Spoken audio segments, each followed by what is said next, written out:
so first, part 1, did you get that the square root of 9 was 3? And the square root of 4 was 2?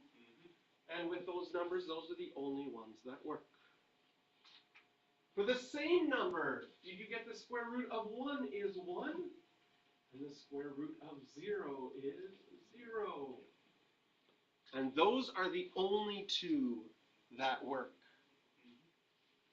And for any numbers, did you find out that if you square rooted, for example, 1/4, you get 1/2? And 1/2 is bigger than 1/4. Or if you square rooted 1/9, you get 1/3. And 1/3 is bigger than 1/9. And as a general rule, that the number you put in the blue box has to be between 0 and 1. Anytime you square root a number between 0 and 1, you will always get an answer that's bigger than what you started with. But anytime you square root something bigger than 1, it's always smaller. And that's partially what made number 3 hard at the beginning, is because we're used to square rooting bigger numbers, right? If I gave you a true or false statement and I said square rooting a number makes it smaller, most of you would have thought, if I give you true, false, mostly true, that would be a weird true and false question if you had like mostly true, kind of true, somewhat true, which is the best answer. There's an infinite amount of times that it is less, but there are an infinite amount of times that it is more. Because anytime it's between 0 and 1, it gets bigger. What we are going to do today, highlighted right here, is we are going to learn how to graph any radical function. I teach you one new idea, and I open up hundreds of questions for you to do. We can put anything we have graphed so far into a square root and now have to graph that. Right? I can do a log graph with 5 transformations and put a square root around it now, and you have to graph that. We can do a DAB-C sinusoidal graph and put it inside a square root, and we're going to find out how to do that. Now, the square roots that we've done so far have been pretty much boring, just the square root of x. And you had a parent function, and in chapter 3, we moved that left, right, up and down, reflected it, stretched it. We know how to do everything with a square root of graph. What we're going to learn today is how to use the patterns that we see here to draw any new graph. So we're going to start with one that you already know how to do. If you were going to graph y equals the square root of x plus 4, and this is on page 83, you would just take your square root graph and move it 4 to the left. In fact, if the exam asked you to graph y equals the square root of x plus 4, I hope that that's the method you would use, because I think it's the easiest. Take my square root graph, move it 4 to the left. But the new idea that we're going to look at, and I'll use this as one example, is if you graph the inside of that square root, which is just x plus 4, they've drawn that line in red. X plus 4 is a straight line. And then, if we're going to square root it, and we use those ideas we had at the beginning, any point that is where the y is 0 or 1, those will be the first 2 points you'll label. Because square rooting 0 and square rooting 1 stays the same. Then, in between 0 and 1, we are going to draw our graph slightly above the red graph. Because we learned when you square root a number between 0 and 1, the answer is bigger. So that's why that little section is above the line. And if you square root a number bigger than 1, and in fact we'll look through and see if we can find any really nice points, like, oh, right here, the y value is 4. What's the square root of 4? 2. That's super easy to label. But anytime above y equals 1, when you square root, you get a number that's smaller. So now we just developed a second technique for something that we already knew how to graph. For this one, I still like the first technique better. But for the second example on this page, there's a little bit of a problem with our first technique, right? If you were graphing this with the first technique, we have a negative inside. What kind of reflection is that? Horizontal or vertical? Horizontal reflection. And then we have a plus 2.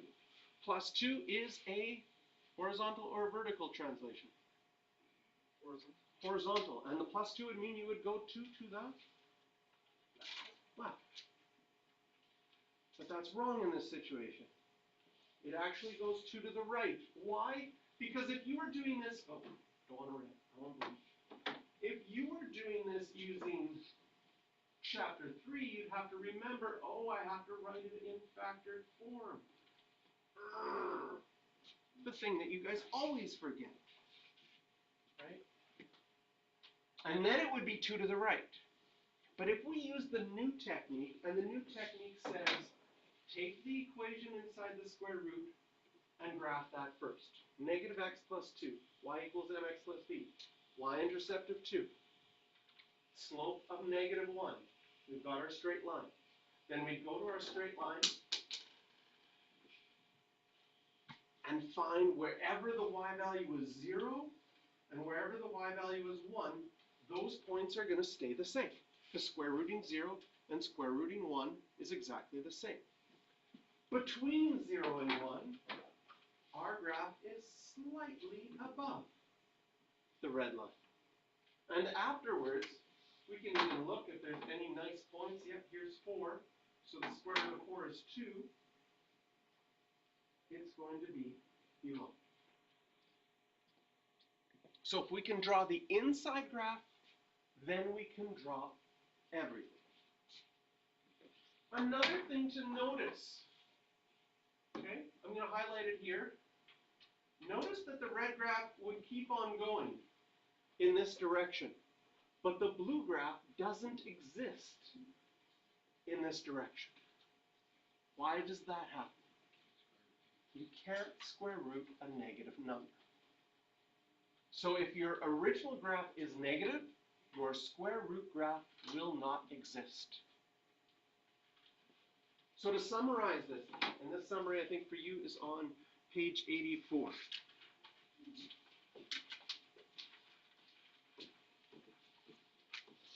What number are these? Summary number 1. Take on my highlighter. 0 and 1 are called invariant points. In other words, they will be both on the inside graph, the graph of f of x, and they'll be on the new graph after you square root the old f of x graph. 2, well, that's yellow. That's still yellow. 2, where the graph lies between the graph of y equals 1 and the x-axis. In other words, I'm going to rewrite this. Between y equals 0 and y equals 1. Yeah, dog. Where are you going? Why? Is everyone going? Where is it? Let's live. To the whole stop? Your free time? So between y equals 0 and y equals 1, the graph is above the function.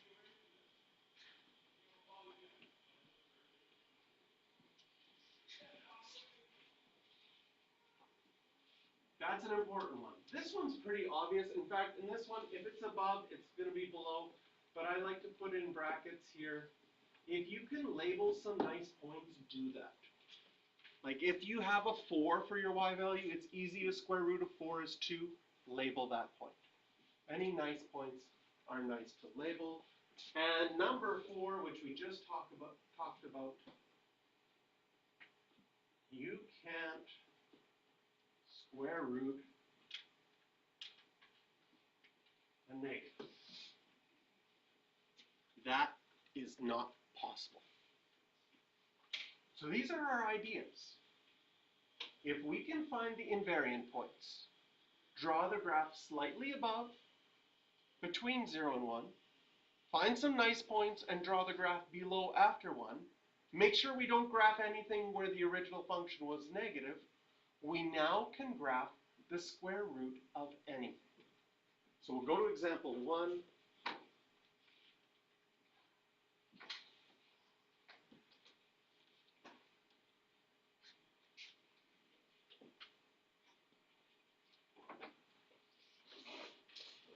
Now, they gave us the graphs already, which is nicer.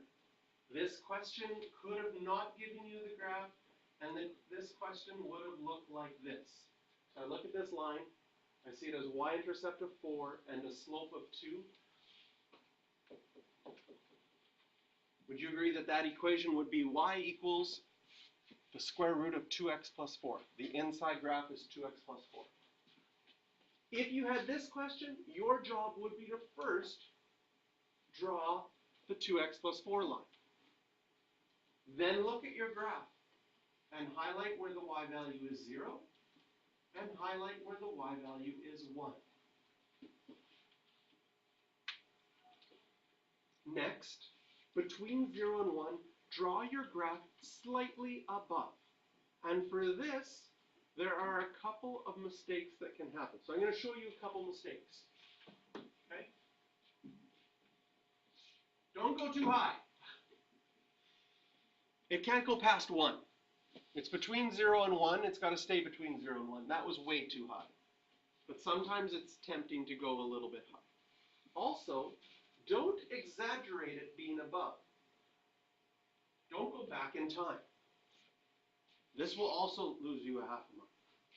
Sometimes it's going to be really hard to draw it slightly above without going back in time. This one's not too bad. There we go.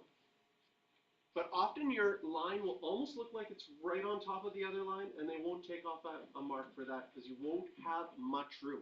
Some of the next examples we're going to do, it's like there's hardly any room, and if you exaggerate it and go back in time, you're going to lose a half a mark. So they're slightly above. Are there nice points? Yes. Here's 4, and I actually even have 9 up there. So if I square rooted 4, that would be 2. If I square rooted this 9 straight down, that would be 3. There's my graph. Its domain, x is bigger than or equal to -2. Its range is the y values are bigger than or equal to 0. For part B, they could have given us the question like this. Graph y equals the square root of y-intercept of 3, a slope of 1/2.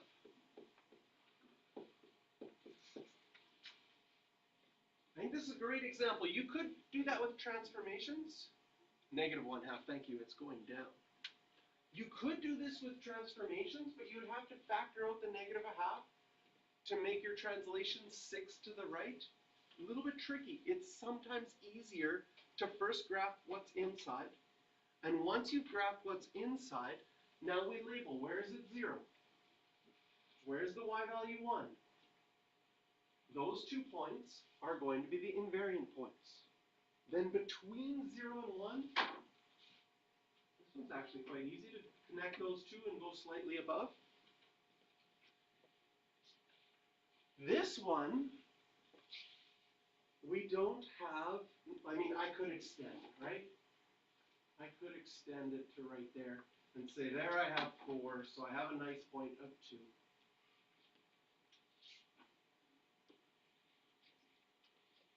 And you could draw your graph. Do you have to do that? Your graph just needs to be below. Doing a nice point really forces you to go through a nice point. So if there are nice points, label them, but if your graph is below, you're going to be fine. Also, for these ones, you might know what the general square root graph looks like, so you'd have the shape already. You'd have that from before. So questions for practice on this one?